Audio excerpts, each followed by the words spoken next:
I'm fired up and I'm ready to go. I'm fired up and I'm ready to go. I'm fired up and I'm ready to go. This is the Billionaire Brown Experience. Let's go.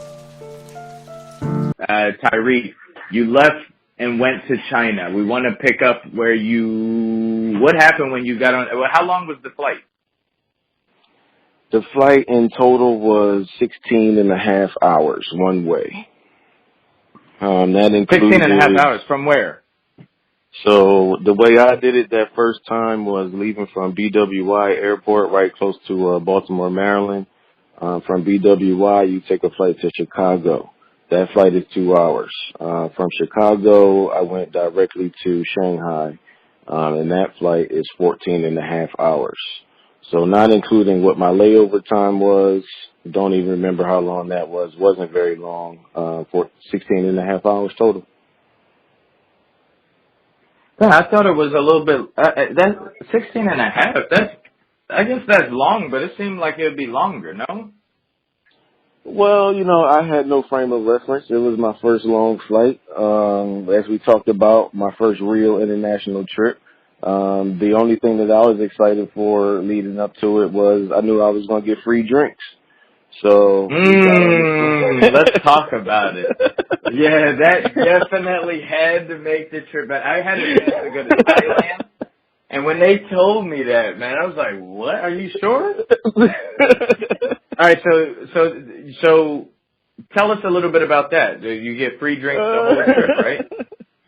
You get free drinks, man. I guess it's something about crossing a major ocean. They just feel like they need to give you free drinks for your troubles. I don't know. But, we got on the flight. It was exciting. Just on the flight to China, one of the very few black people on the flight. And you drink, you eat, you watch a movie, listen to some music, you fall asleep. You wake up, you drink, you eat, you watch a movie, fall asleep, listen to some music. You wake up again, you drink, you eat, you watch a movie, listen to some music, and then you're there. So, the drinks are pretty much unlimited. They're not really going to stop you unless you, start acting crazy. But you got I wouldn't call it top shelf, your normal airplane small bottles, some red wine in there, some beer, but you don't have to pay for it. See, that's what I want to talk about the food that was on the flight because I know a little bit about it. Because this is the part of the podcast where we try to encourage, especially people in the urban communities, especially minorities, to get on a plane and go to another country. So I do want to just dumb down on that just for a little bit, just the experience with the food, the drinks, and the movies. Because those of us most of the people that do travel, we're just traveling domestically. And we don't get that experience when we travel domestically. So, what were you drinking? Let's start with what were you drinking on your first trip? Do you remember? Yeah, I will say I was, I think, 26 I was. So I was pretty young, I was drinking everything. It was free. Whiskey, Jack Daniels, whatever beer they had, red wine, white wine, I had, give me one of each pretty much. We're going to be here for a while. So I got it in. Now, did you know there was free drinks before you got there, or did you find out when you got on? I knew it was going to be free drinks getting onto the flight. Okay. Yeah, there was a lot of things I had to research getting onto to a flight like that. Outside of the free drinks, you're going to, so not only you have to have your passport, in order, but you got to get a visa going to China. So there's a little bit of research you got to do before you just hop on the plane and go to China. You better not do that, or after that 16 and a half hours, you will be turned right around. So you definitely have a visa. And always do your research on somewhere before you go. All right. So did anyone take you to the airport? Like, was there anyone that went to the airport to make sure that you got there to see you off, or did you go by yourself? Of course, man. I come from a loving family and a loving situation. We talked about, I'm now with my wife, who I met before I went to China. And she actually took me to the airport. And at the airport, I met my mom, my sister, and 2 frat brothers. So I See, had a little, you know. Mm-hmm. I think that's super big because like when you're traveling domestically, you could take a Uber. You know what I'm saying? You just go into LA or to Texas or something, you just catch an Uber, go to the airport. But when you're going to like 16 hours away, it is important that you have some love that's around you to see you off. So did that ease, cause this is your first time traveling that far, right? Did the love that was around you, your mother, your wife, your family, and your frat brothers, did that help did that ease the pain of traveling this distance the first time? I want to say yes, but no. So number one, I would say the only pain there was having to leave my girlfriend. You know, just as far as going on a trip like that, you know, I was excited for the trip. I was excited about the opportunity I had.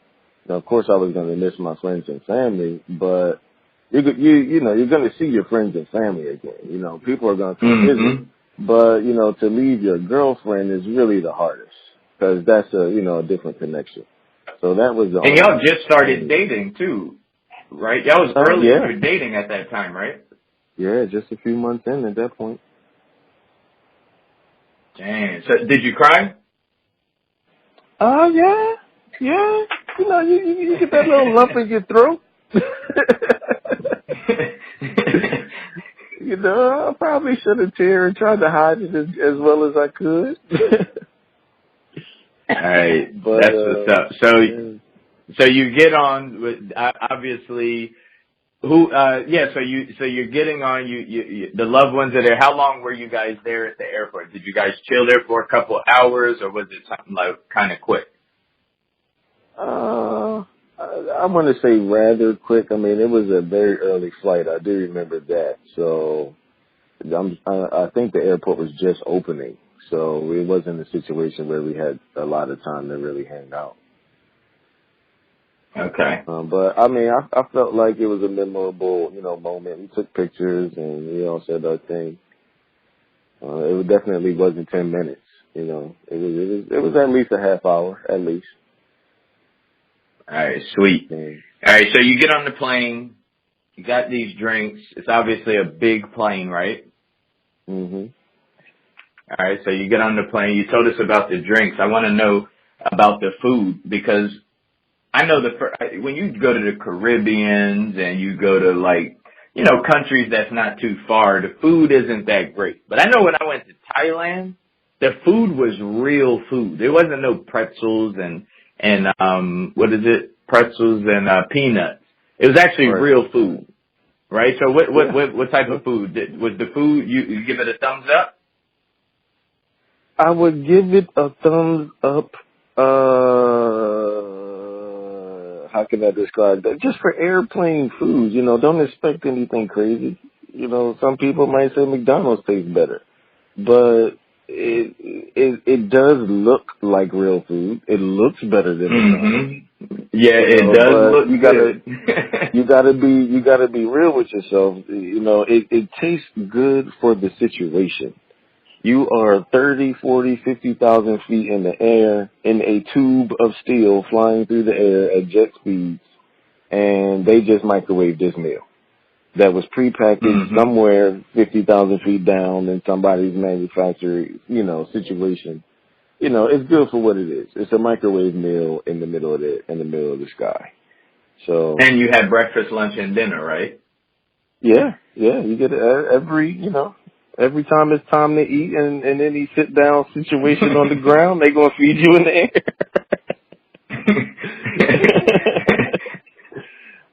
The one thing that I thought was interesting though, going to China, they tried to put in some, trying to be Chinese meals into the rotation on the plane. So I thought that was, them trying to be, cater to the Chinese people on the plane, the people who, may have never been to China. So they try to do some introduction there. Another thing I thought was interesting around the food was the fact that none of the flight attendants could speak Chinese. None of them. And the airplane is like half or more full of Chinese people. So yeah, they play the videotape with the safety stuff in Chinese, but when it's time to eat, when it's time to communicate on the flight, they couldn't talk to the people. So, at the first time I'm going, I don't speak Chinese either. So, you get a meal. Your options are, rice, noodles, or fish, or chicken or fish. Maybe it was noodles, chicken, or fish. You had to pick one of the three. How does a person that's not, can't speak Chinese tell a Chinese person that they had to pick noodles, chicken, or fish?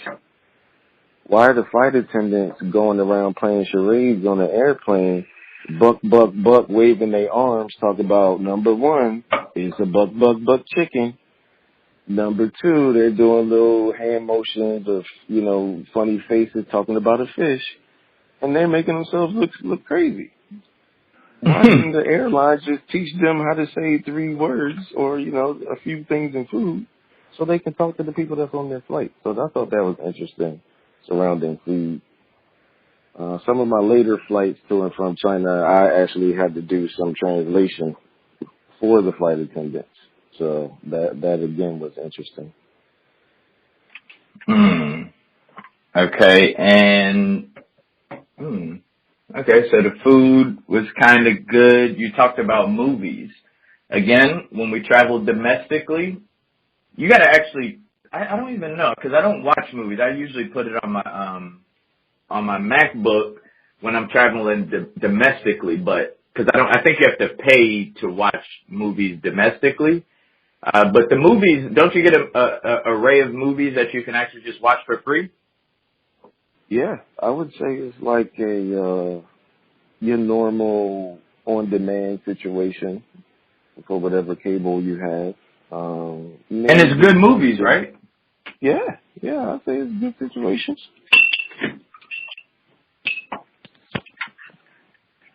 Yeah, it'd be like Oscar-nominated movies, stuff that you wouldn't, you probably saw in the movies, and if you didn't, oh man, I can see it right here.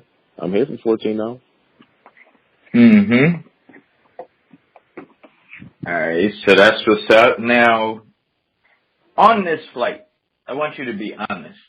I mean, you left with your family met you at the airport, your loved ones, your now wife.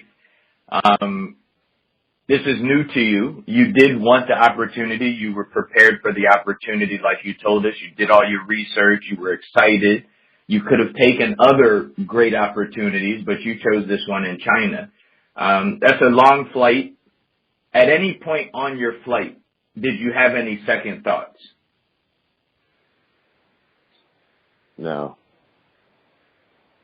No? No, man. I told you when you asked me before, I really didn't have any second thoughts. I knew it was going to be a good opportunity. It was something that I had put in motion for my future. So I was going to make it a good opportunity. Wow. So you weren't on the plane like, damn, I'm really going? Like, were you scared? The further you went, did you get more fearful or did you get more excited? So what really made me excited on this flight, and one of the most memorable things about this flight, number one, it being my first flight, and also number two, just it being a very interesting thing. We take off from Chicago to land in Shanghai. Number one, we are going west. We're not traveling east. So we have to travel what I would think over California, like straight across America, over California, over the ocean, straight to Shanghai. Shanghai is about, it's not very north, not very south. So, just straight over. But part of your entertainment system is your movies, your music, and then also a map of the world that is pretty much a GPS system. So you can follow your airplane as it's traveling to where you are going. The map is telling you how fast the airplane's moving.